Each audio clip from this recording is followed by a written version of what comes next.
கனா serial நாளைக்கான எபிசோடில் என்ன நடக்க போகுதுன்னு பார்க்கலாம் வாங்க. அதுக்கு முன்னாடி என்னுடைய சேனலை நீங்கள் சப்ஸ்கிரைப் பண்ணலைன்னா மறக்காமல் சப்ஸ்கிரைப் பண்ணிக்கோங்க. பக்கத்தில் இருக்கிற பெல் பட்டனையும் ப்ரெஸ் பண்ணிக்கோங்க.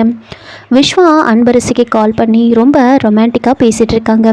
அன்பரசி, உனக்கு எத்தனை முறை கால் பண்ணுறது, காலே அட்டன் பண்ண மாட்டேற, அவ்வளோ பிஸியாக இருக்கல நீ அப்படின்னு சொல்ல, அப்போ அன்பரசி சரி சாரிங்க சார், என்ன விஷயம்னு சொல்லுங்கள் அப்படின்னு சொல்கிறாங்க. அப்போது விஸ்வா வந்துட்டு இன்னும் எதுக்காக நீ என்னை சார் சார்னே கூப்பிட்டுட்ருக்க, முதல்ல என்ன விஸ்வானே கூப்பிடு அப்படின்னு சொல்ல, எனக்கு எப்போவுமே நீங்கள் சார் தான், சரி சொல்லுங்கள் என்ன விஷயம் அப்படின்னு கேட்க, நான் இது வரைக்கும் உங்ககிட்ட ப்ரப்போஸ் பண்ணதே இல்லைல்ல, இப்போது ப்ரப்போஸ் பண்ணலான்னு இருக்கேன் அப்படின்னு சொன்ன உடனே அன்பரசி வெக்கப்படுறாங்க. அன்பரசி, என்ன வெக்கப்படுறியா, இப்போ மட்டும் நான் பக்கத்தில் இருந்தேன்னு வச்சுக்கோ அப்படின்னு சொல்ல, அப்போ அன்பரசி பக்கத்தில் இருந்திருந்தா என்ன பண்ணியிருப்பீங்க அப்படின்னு கேட்குறாங்க. அப்போ விஸ்வா, இந்த பொண்ணுங்களே இப்படி தான்ப்பா, எல்லாம் தெரிஞ்சுக்கிட்டும் தெரியாத மாதிரியே கேட்பாங்க, ஆனால் ஆம்பளை பசங்களுக்கு எதுவும் தெரியலனாலும் தெரிஞ்ச மாதிரி காமிச்சுப்போம். சரி, உங்ககிட்ட இன்னொரு முக்கியமான விஷயம் சொல்லலான்னு தான் கால் பண்ணேன். உங்கள் பாட்டியும் அப்பாவும் வீட்டுக்கு வந்திருந்தாங்க நம்ம கல்யாணத்தை பற்றி பேசுகிறதுக்காக அப்படின்னு சொல்கிறாங்க. அப்போது என்ன நடந்துச்சுன்னா அப்படின்னு நடந்த விஷயத்தை வந்து சொல்கிறாங்க. அவங்க இந்த மாதிரி ஒரு நாள் கழித்து நிச்சயதார்த்தம், அதுக்கப்புறம் அடுத்த வாரம் வந்து கல்யாணம் வச்சுக்கலான்னு சொல்லும்போது பத்மா அமைதியாக இருக்காங்க. அப்போது பத்மா வந்துட்டு அவங்கக்கிட்ட வந்து சொல்கிறாங்க, ஒரு வாரத்தில் ஒரு நாளில் வந்து நாம் எப்படி நிச்சயதார்த்தத்தை நடத்துறது, இடையில் ஒரு நாள் கேப் தானே இருக்குது அப்படின்னு சொல்ல, அதுக்கு விஸ்வா பத்மாவை பேச விடாமல், அம்மா அதெல்லாம் பண்ணிடலாமா, அதெல்லாம் ஒரு பெரிய விஷயமா அப்படின்னு சொல்கிறாங்க. சரி, ஒரு வாரத்தில் எப்படி கல்யாணத்தை பண்ணுறது அப்படின்னு சொல்ல, அதுக்கும் விஸ்வா வந்துட்டு, அம்மா இப்போ வந்து செமஸ்டர் ஹாலிடேஸ் வருது, இப்போவே வந்து கல்யாணத்தை வச்சுட்டாதான் அதுக்கப்புறம் கல்யாணத்துக்காக தனியாக லீவ் போட வேண்டியதில்லை பாருங்க அப்படின்னு சொல்கிறாங்க. என்னோட சந்தோஷம் தான் எங்கள் அம்மாவோட சந்தோஷம் அப்படின்னு பத்மாவை பேச விடாமல் விஸ்வாவே வந்து பேசிகிட்டு இருக்காங்க. அப்போது ஜானகி சந்திரசேகர் ரெண்டு பேரும் வந்து பத்மா கிட்ட வந்து கேட்குறாங்க, பத்மா என்ன எல்லாரும் அவங்களுடைய சம்மதத்தை வந்து சொல்லிட்டாங்க, நீங்கள் மட்டும் அமைதியாக இருக்கீங்களே, நீங்கள் உங்களோட சம்மதத்தை சொல்லுங்கள் அப்படின்னு கேட்குறாங்க. அதுக்கு பத்மா வந்துட்டு, நான் உங்ககிட்ட கொஞ்சம் தனியாக பேசணும் அப்படின்னு சொல்லிட்டு ஜானகியும் சந்திரசேகரம் வந்து தனியாக கூட்டிகிட்டு போயிட்டு பேசிட்டு இறங்கி வராங்க. அப்போ விஸ்வா வந்துட்டு, அம்மா என்னம்மா பேசுனீங்க அப்படின்னு கேட்க, அப்போ பத்மா வந்துட்டு, அது ஒன்றும் இல்லைப்பா, அது வேறு விஷயம் அப்படின்னு சொல்கிறாங்க. அப்போது என்னோட கல்யாணம் அப்படின்னு கேட்க பத்மா வந்து சிரிக்கிறாங்க. சிரித்த உடனே நம்ம கல்யாணத்துக்கு அம்மா சம்மதிச்சிட்டாங்க அப்படின்னு நினச்சி விஸ்வா வந்து ரொம்ப சந்தோஷப்படுறாங்க. ஜானகி சந்திரசேகரும் அங்கேருந்து வந்துட்டுருப்பாங்க. இந்த விஷயத்தை வந்து அன்பரசி கிட்ட வந்து சொல்கிறாங்க. அப்போது அன்பரசி வந்து யோசிக்கிறாங்க, கண்டிப்பாக வந்து பத்மா மேடம் என்னவோ வந்து பேசியிருக்காங்க, அது தெரியாமல் விஸ்வா சார் சந்தோஷப்பட்டுட்ருக்காரு அப்படின்னு சொல்கிறாங்க. சரி, எப்படியோ நம்ம கல்யாணத்துக்கு சம்மதிச்சிட்டாங்க அப்படின்னு சொல்கிறாங்க. சரி, நான் உடனே பார்க்கணும், என்கேஜ்மெண்ட்டுக்கு முன்னாடி வந்து நான் உன்னை பார்க்கணும், நீ வந்து நான் சொல்கிற இடத்துக்கு வந்துரு அப்படின்னு சொல்லிட்டு ஃபோனை வைக்கிறாங்க. இன்னொரு பக்கம் ஜானகியும் சந்திரசேகரம் வந்து பேசிகிட்ருப்பாங்க. சந்திரசேகர் வந்து கஸ்தூரிக்கு கால் பண்ணி பேசிகிட்ருக்காங்க. பேசிட்டு போயிட்டே இருக்கும்போது வந்து கஸ்தூரி போயிட்டு இருந்த அந்த கார் வந்து திடீர்னு பிரேக் போட்டு காரை வந்து நிறுத்திடுவாங்க. நிறுத்தின உடனே கஸ்தூரி கையில் இருந்த ஃபோன் வந்து அப்படியே சீட் மேலே விழுந்துடும். உடனே கால் வந்து கட் ஆகிடும். சந்திரசேகர் ரொம்ப பதட்டமாகறாரு. என்னாச்சு, திடீர்னு கால் கட் ஆகிடுச்சே, என்னன்னு தெரியலையே அப்படின்னு யோசிச்சுட்டு இருக்காங்க.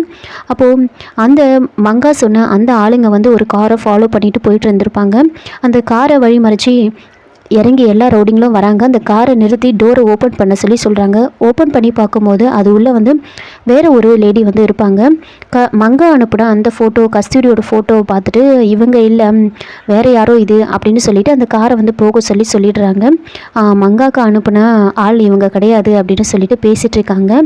இன்னொரு பக்கம் கஸ்தூரி திரும்பவும் வந்து சந்திரசேகருக்கு கால் பண்ணுறாங்க. சந்திரசேகர் ரொம்ப பார்த்துட்டோமா, என்னாச்சு, ஏன் கால் திடீர்னு கட் ஆகிடுச்சு அப்படின்னு சொல்ல, அது ஒன்றும் இல்லைங்க, இடையில ஒருத்தர் வந்துட்டாரு, அதனால டிரைவரு காரை வந்து திடீர்னு பிரேக் போட்டு நிறுத்தினாரு, அந்த வேகத்தில் ஃபோன் விழுந்துருச்சு, நீங்கள் தான் வந்து என்னோட சேஃப்டிக்காக வந்து யாரும் நான் போகிற காரு வந்து தெரியக்கூடாது அப்படின்றதுக்காக இடையில காரை மாற்றிட்டீங்களே, அதுக்கப்புறம் எதுக்காக இப்படி பயப்படுறீங்க அப்படின்னு சொல்கிறாங்க. எல்லாம் ஒரு சேஃப்டிக்கு தான் சொல்கிறேன் நான் அப்படின்னு சந்திரசேகர் சொல்லிட்டு இருக்காங்க. சரி சொல்லுங்கள், பத்மா மேடம் என்ன சொன்னாங்க அப்படின்னு கேட்க, இப்போ சந்திரசேகர் அவங்க கல்யாணத்துக்கு சம்மதிச்சிட்டாங்க, ஆனால் இன்னொரு விஷயமும் சொன்னாங்க அப்படின்னு சொல்கிறாங்க. அப்போது என்ன அது அப்படின்னு கஸ்தூரி கேட்க, அப்போ சந்திரசேகர் வந்துட்டு, நீ வீட்டுக்கு வா, நாம் எல்லாத்தையும் பேசிக்கலாம் அப்படின்னு சொல்லிட்டு ஃபோனை வந்து வச்சிடுறாங்க. உடனே வந்து சந்திரசேகருக்கு வந்து போலீஸ் வந்து கால் பண்ணுறாங்க. இந்த மாதிரி ராஜுவேலுவை அரெஸ்ட் பண்ணிட்டோம் அப்படின்னு சொல்கிறாங்க. அதை கேட்ட உடனே சந்திரசேகர் ரொம்ப சந்தோஷப்படுறாரு. எல்லாரையும் அன்பரசி ஜானகி எல்லாரையும் வந்து கத்தி கூப்பிட்டுட்ருக்காரு. இந்த சத்தத்தை கேட்டு மங்காவும் சிவகாமியும் வந்து அனன்யா எல்லாரும் வந்து கீழே இறங்கி வராங்க. அப்போது சந்திரசேகர் ஜானகி கிட்ட, அம்மா ஒரு நல்ல விஷயம் நடந்திருக்கு, அந்த ராஜுவேலுவை அரெஸ்ட் பண்ணிட்டாங்களாம், இனிமேல் காலத்துக்கும் அவன் வெளியவே வர முடியாத மாதிரி அவன் மேலே ஸ்ட்ராங்காக கேஸ் போட சொல்லி நான் கமிஷனர்கிட்ட சொல்ல போகிறேன் அப்படின்னு சொல்லிட்டு இருக்காங்க.